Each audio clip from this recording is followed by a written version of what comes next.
Good afternoon, and thanks for having me. And in an effort to help Craig and the team get back on some on-time performance, hopefully I'll shave off 5 minutes to give us more time for questions. So let's pull up our presentation here today.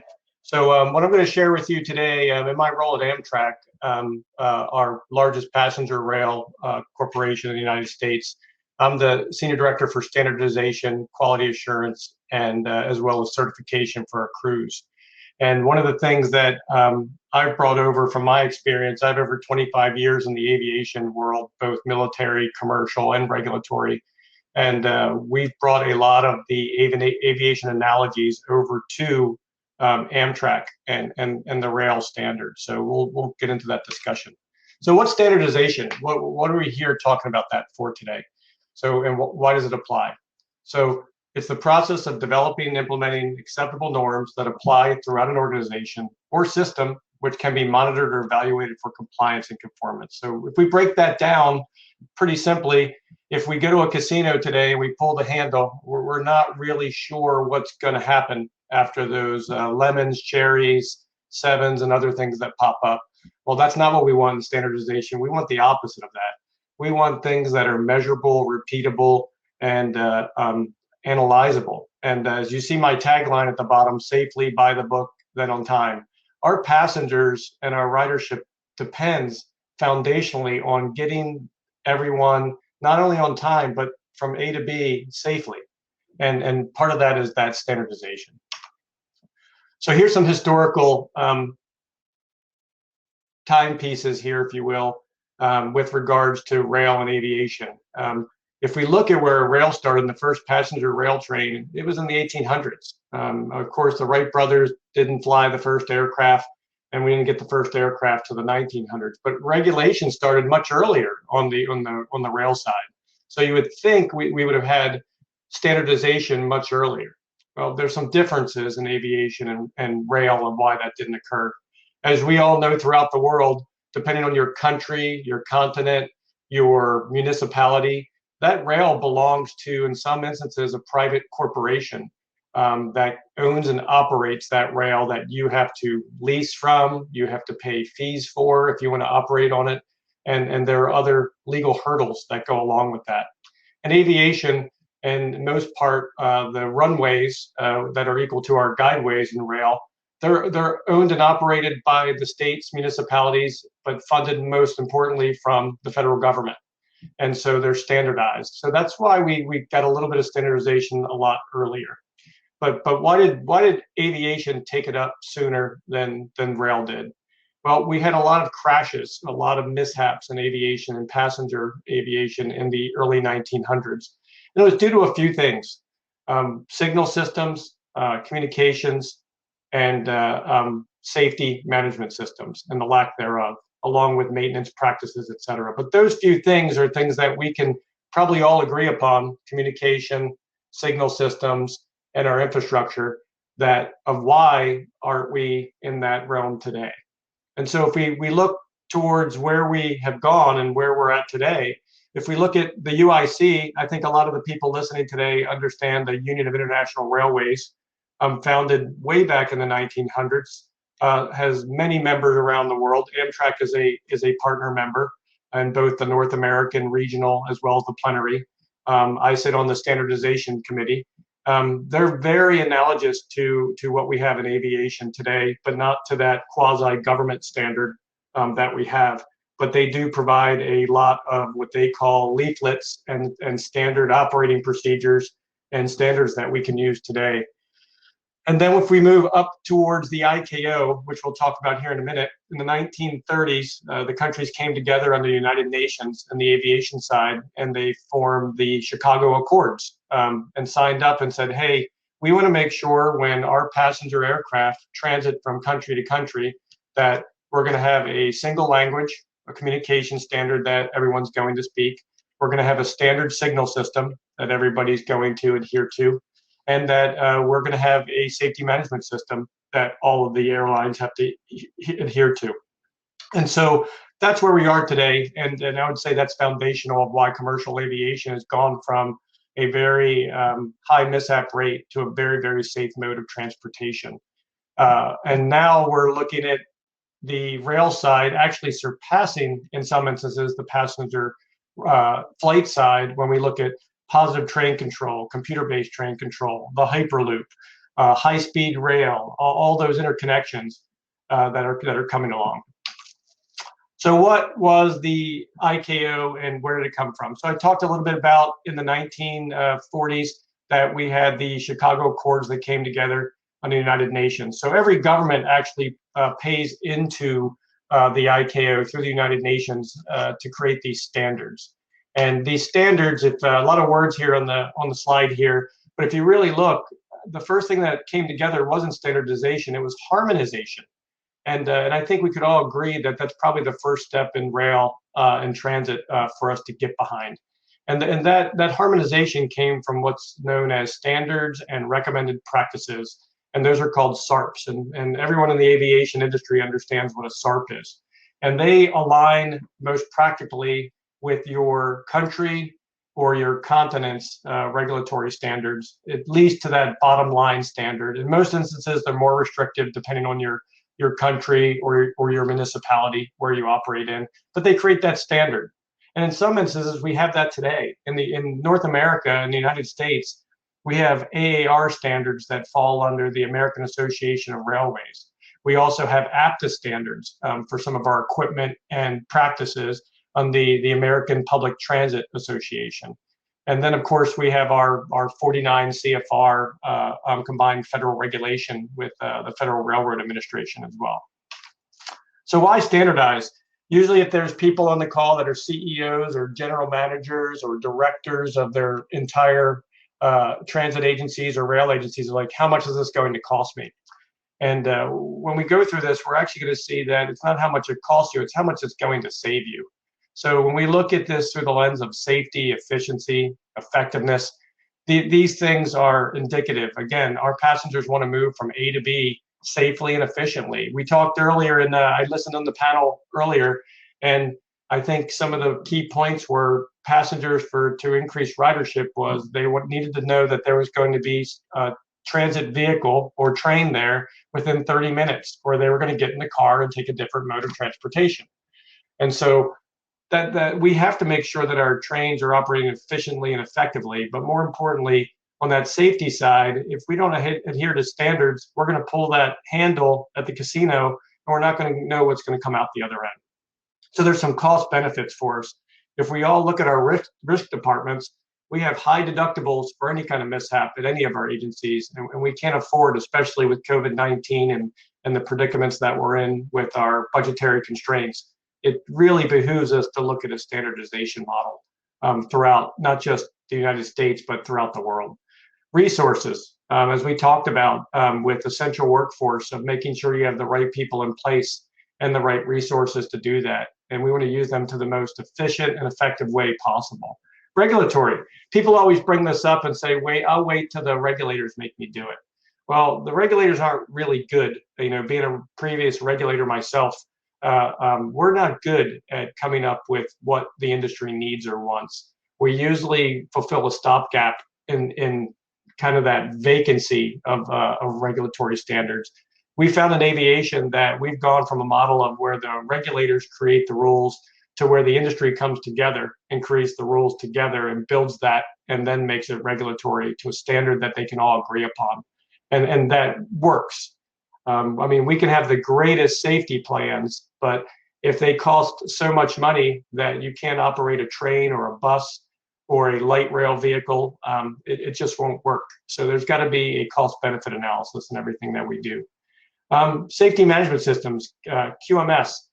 Most of the countries, including the United States, our last mode in the rail transit, the FRA just made the SMS rule final here. Federal Transit Administration has made that rule final a couple of years ago. That's a good thing.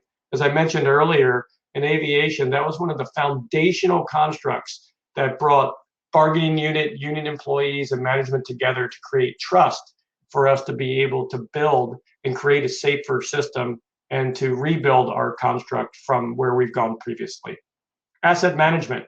The cost of revitalization, refurbishment has skyrocketed in the last decade. Standardization can help us with that. To give you an analogy from aviation, if I buy a part for my 737, all the way down to the screw that screws in a plastic panel inside the cabin, that has been verified, checked, tested, and gets an ID number from our regulators. That doesn't happen in our industry. And I would say that some of that probably would necessitate goodness if we could do that. So that I know if I went to any of the OEMs or manufacturers, that I would have a level of standard that's been tested, verified, et cetera. We do have some of those. So we have crashability standards. We have some burn rate standards, but not to the level that we have in aviation. So in the end, your contracts, your RFPs, your RFIs are indicative of what you get on the other end. And if you don't work those RFIs and RFPs specifically to ask the OEMs and manufacturers what you need, you could get something completely different or something that may not integrate into your ecosystem, something that may not integrate if you're a tenant on a host railroad. We're finding that with PTC. So PTC, our positive train control system, that is probably one of the biggest safety benefits that the heavy rail industry has implemented in its history. There are many different iterations of PTC. Just for Amtrak alone, we have 3 separate systems and then subsystems because we not operate on our owned and operated tracks. We operate on all the Class 1 freight railroad tracks, as well as a lot of the commuter rails up in the Northeast corridor, be it Metro North, the Long Island Railroad, Norfolk Southern, UP. And in some instances, we're using what we call Access, which is our proprietary PTC system at Amtrak, but we also use the freight standard of IETMS, and then we even have ITCS out of Chicago. So again, a standard could have helped us reduce cost and help our asset management along the way. So hopefully when we get to version 2, that'll be something that'll be helpful. Revitalization, many of us in the industry are struggling with balancing resources with revitalization. A lot of our bridges and large infrastructure, tunnels, portals, have gone in disarray for 50 plus years. And so it's indicative that we look at this through a standardization construct and not through our own lens of just one operator. Sustainability and environment. So doing this not only helps safety, but in some instances, some of the things that we do when we standardize help the environment. A lot of the railroads, including Amtrak, are moving to tablets for our employees versus 40 pounds of paper of rule books, operating practices, procedures. Not only does that save us money in printing and distribution costs, but in the COVID environment, it helps reduce transferability of the virus among transferred surfaces. It also helps with recycling and sustainability on the environment and paper recycling, et cetera. So there are a lot of other positives that go along with standardization. So what things go along with that standardization within an operational trip? Because this is what we're all focused on as leaders in any of our organizations. That on-time performance, I mean, we mentioned that just here in the conference that we're 5 minutes behind. So it's always in the back of our head to balance safety with on-time performance, because that's what our passengers want and that's what they expect. So operational handling, hours of service, infrastructure, safety, efficiency testing, maintenance, training, regulations, rules. If we just started with harmonization of some of those things with regulations, training, hours of service, voluntary reporting, that's exactly where aviation started, and that's where they are today. So getting into that, how do we get started? If you look at my 2 funnels, I don't propose we standardize today. That's going to take many, many years. It's a cultural change. It's a big change in the industry.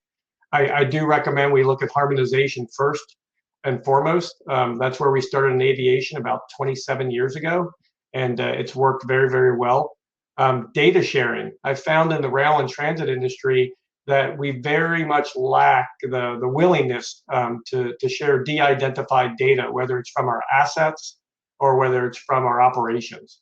Aviation, we share all that data on a daily basis in the United States, and Transport Canada does the same, and so does EASA in Europe. So, and what we found was data drives where we focus our safety, where we focus our resources, where we focus our budgets. And so doing that in an aggregated fashion really, really helps us to be able to analyze that data through that apples to apples look. And again, that doesn't work unless we've standardized. So if we have different practices and we're looking at what we think is the same data, may not necessarily hold true. So that's another reason for being able to standardize together. Creating those best practices and benchmarks. I hear a lot of times, even within our own company, we can't do it that way in the Southwest division out in California because of all of these differences and changes.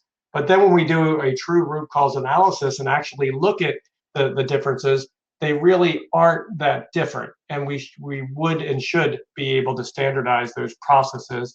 It really just came down to collaboration and communication between the stakeholders. And in the end, we come up with something that is a standardized procedure, easier to train to, easier to organize and resource to, and more importantly, it increases safety across the board. And more importantly, for our customer, on-time performance. Technology. More importantly, technology isn't getting less expensive, it's getting more expensive. There's a lot of tools and technology that are coming out here for the rail and transit industry to use. But if we don't have any standardization, it's not going to help. It's going to have to create, I think I heard earlier, do you have an API for that? Or what's that integration construct going to be within my system from your system? And that creates a whole set of new constraints of latency issues, et cetera, et cetera. So standardization really, really is something that we need to focus on as an industry as we move forward. Communications. As I mentioned earlier in aviation, if I took off from the east coast of North America and I headed down to South America or the continent of Africa, before the Chicago Accords, I wasn't sure whether an air traffic controller was trained to a certain standard. I wasn't sure whether that infrastructure was maintained, that I could count on it to be able to come out of the weather and land my aircraft. More importantly, I wasn't sure whether the controllers would be able to speak my language or I could speak their language to be able to safely land the aircraft and move my passengers to the gate and of doing that. So communications is really, really important. And I bring that as a wide array, not just our verbal communications, but frequency spectrums, the communications through computer-based train control, getting engine data off our locomotives and power cars. Those things are very, very important. If we look at aviation on the technology standardization point, whether I buy a Boeing or an Airbus aircraft today, both of those aircraft have a standard mil standard 1553 data bus. That data bus allows me to do many things. So I can hire a vendor to grab that data off that aircraft in any way I fashion. But more importantly, we can share it between ourselves in a standardized fashion because that 1553 data bus has a set of standards for us to be able to share aircraft data. So again, very, very important and things that we need to keep in the back of our mind.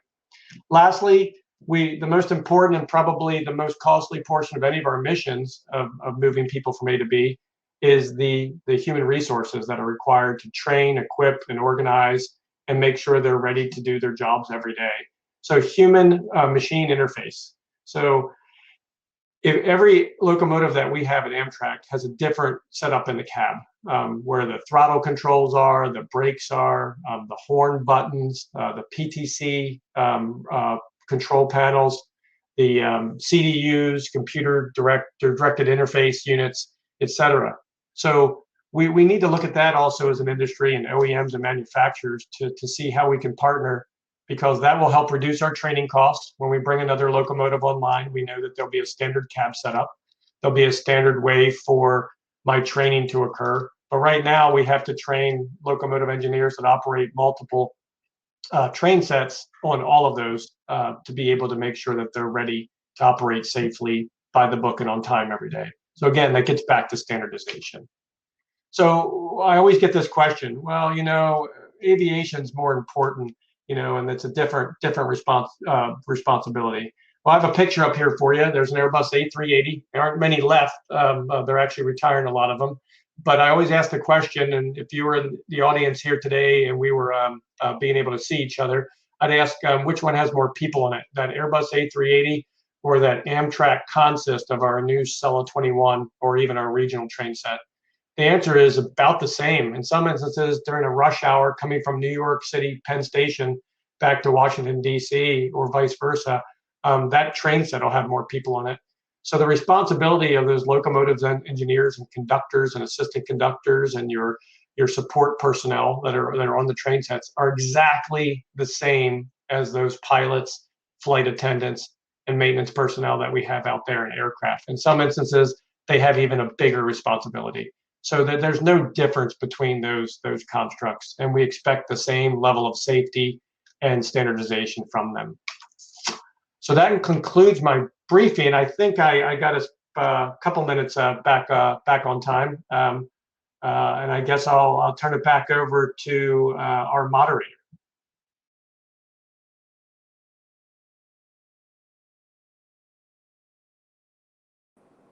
Thank you, Timothy. And yes, you actually got us with a couple minutes to spare. So I don't think there's any conference that runs this on time.